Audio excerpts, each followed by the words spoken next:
मिट्टी से जुड़ी मेहनत, खेतों में बीतता जीवन। किसान हर दिन सोचता है घर चलता रहे, आज भी और कल भी।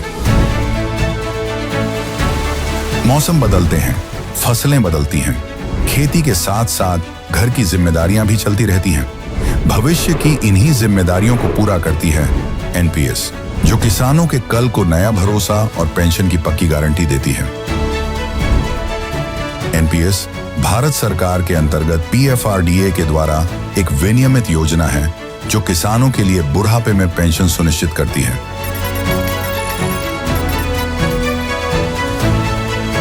एनपीएस खाता खोलने के लिए अपने नजदीकी सीएससी से संपर्क करें या 1800-1107-08 पर कॉल करें।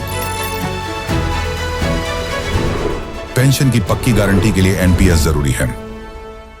इथे एक मोठं बँडेज दिसतंय, चाकणकरांच्या अनामिकेला एक मोठं बँडेज आहे, या सगळ्यांचा सारखा आहे। हे बघा इथे सुद्धा बँडेज आहे।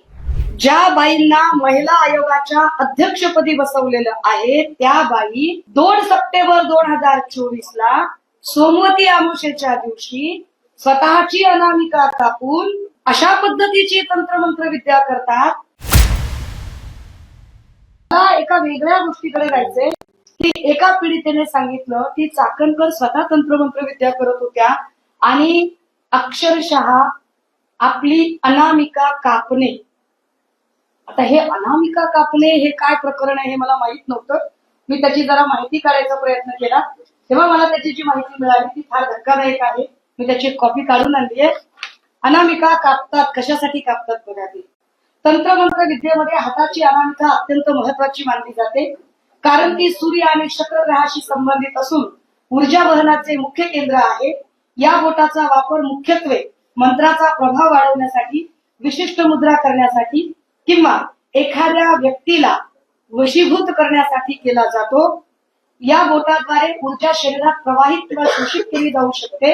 कशी तर परत तंत्रमंत्र विद्येच्या लोकांनी सांगितलंय की हे बोट सूर्य म्हणजे यश आणि शुक्र म्हणजे आकर्षण यांच्याशी जोडलेले आहे, ज्यामुळे मंत्रोच्चाराद्वारे एखाद्याला आकर्षित करणे आणि यश प्राप्त करणे असा या तंत्रमंत्र विद्येचा अर्थ आहे।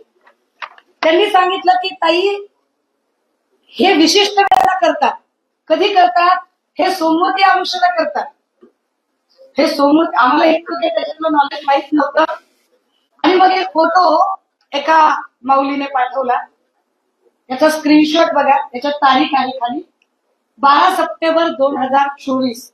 फोटो जर नीट मी आपल्या सगळ्यांना याची सॉफ्ट कॉपी देईन। इथे एक मोठं बँडेज दिसतंय, चाकणकरांच्या अनामिकेला एक मोठं बँडेज आहे। मी याच्या अलीकडचा पण एक फोटो आहे 9 सप्टेंबरचा। 9 सप्टेंबरला त्या एका कार्यक्रमात बोलताना दिसतात आणि या सगळ्यांचा सारखा आहे। हे बघा इथे सुद्धा बँडेज आहे। हा 9 सप्टेंबरचा फोटो आहे, हा 12 सप्टेंबरचा फोटो आहे। मला कळेना की हा सप्टेंबरचा दिवस कसा आहे। आणि मग हे सगळं शोधल्यानंतर लक्षात आलं की 2 सप्टेंबर 2024 ला सोमवती अमावस्या होती। ज्या बाईंना महिला आयोगाच्या अध्यक्षपदी बसवलेलं आहे त्या बाई 2 सप्टेंबर 2024 ला सोमवती अमावस्येच्या दिवशी स्वतःची अनामिका कापून अशा पद्धतीची तंत्रमंत्र विद्या करतात असं पीडित महिला सांगतात। आणि ही जखम किती दिवस होती, म्हणजे जखम किती मोठी असू शकते बघा, याच्यात तारखा आहे, कारण हे स्क्रीनशॉट सकट आहे। त्याच्यातल्या जर तारखा बघितल्या तर साधारणतः 20 डिसेंबरचा पुन्हा फोटो आहे। मग जखम छोटी छोटी झाली। हे बघा इथे बँडेज आहे, याच्या मी सॉफ्ट कॉपी देईन आपल्याला। त्याच्यानंतर 28 डिसेंबरला जखम अजून छोटी झाली। सप्टेंबर ते जानेवारी पर्यंत ही चाकणकरांच्या हाताला जखम होती। अशाच पद्धतीची जखम अजून एका व्यक्तीला होती, पण त्याचे फोटो अजून आले नाहीत, तेही फोटो निघाले। हे गंभीर आहे। अशा पद्धतीने महिला आयोगाच्या अध्यक्षा जर तंत्रमंत्र विद्यांमध्ये असतील आणि पीडित सांगते की हे आमच्या समोर घडलेलं आहे, हे आमच्या समोर झालेलं आहे। आता जर असं सगळं असेल हे चित्र, हे फोटो खूप आहेत, हे बँडेज क्लिअर दिसतात, असंख्य फोटो आहेत त्याच काळातले आहेत सगळे. याच्या तारखा जाणीवपूर्वक स्क्रीनशॉट का दिलेले, कारण याच्या तारखा आहेत खाली. आता हे सगळं जर बघितलं, इथे पण एक फोटो आहे, इथे सुद्धा बँडेज आहे.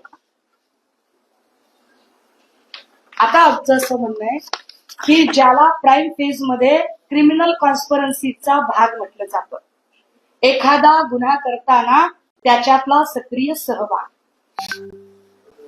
चाकणकर बाई यांना सगळ्या गुन्ह्यांची माहिती होती, हे खबरदार पुढारीच्या वृत्तसंपादकाने स्पष्ट केलं. चाकणकर बाईंनी सुमोटो दाखल करण्याचे आदेश दिले होते. चाकणकर बाईंनी अगदी खरा त्यांचा जो पीए ज्याने त्या बाईंना ब्लॅकमेल करायचा प्रयत्न केला होता, त्याच्याही संबंधाने स्वतःचा सक्रिय सहभाग नोंदवला होता.